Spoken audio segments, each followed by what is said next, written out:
Itong mga Gen Z ko na staff, kusesera at maraming gusto malaman sa akin. So, may mga tanong sila, bubunutin ko. Ano po ang role ng respect sa love at paano po ito maipapakita araw-araw? Grabe na araw-araw. Hindi, syempre ang respeto, malaking bagay yan kahit saan naman. Syempre, lalo na sa pagmamahal.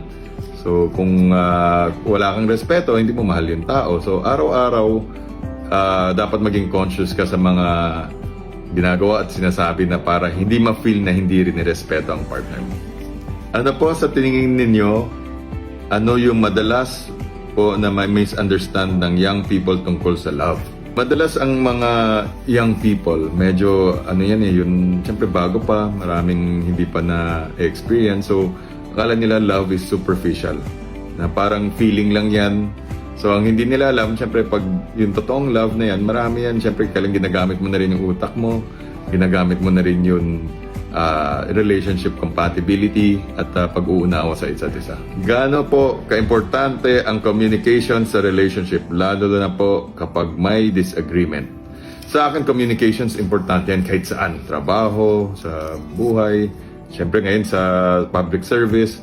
Kasi pag hindi ka nagko-communicate, hindi mo na malalaman kung anong problema ng isa't isa eh.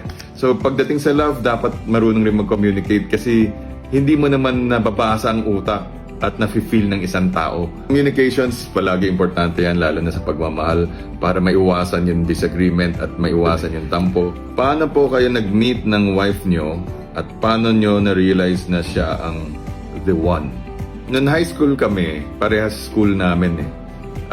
Ako naglalaro ng varsity, siya naman madalas kinukuhang muse. Tapos na, siyempre, college, bumalik na ako dito at rini-introduce kami ng isang common friend.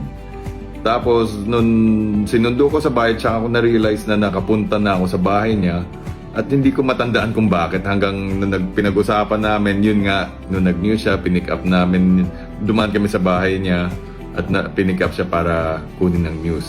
Paano kung nalaman na siya? Sa totoo sa amin kasi yung relationship namin medyo mutual eh. Yung compatibility ang pinaka-importante sa amin at magkasundo kami at marami kaming pinag-agreehan. So dumating na ako sa punto ng buhay na hindi lang yun emotion ang nangunguna, kundi yun yung compatibility namin at yun na mabilis mong makausap yun kasama mo. Happy 28th Charter Day sa atin na mahal na Valenzuela City. At syempre ang kasabay niyan, Happy Valentine's Day sa mga lovers dito sa atin sa Valenzuela. Sa mga wala naman date, hayaan nyo, Valentine's pa rin yan. Maghanap na lang tayo ng mga kaibigan at samahan natin sila at mag-enjoy pa rin tayo sa Valentine's. Overrated naman yan eh, di ba? But enjoy kayo. Happy Valentine's Day ulit. Salamat.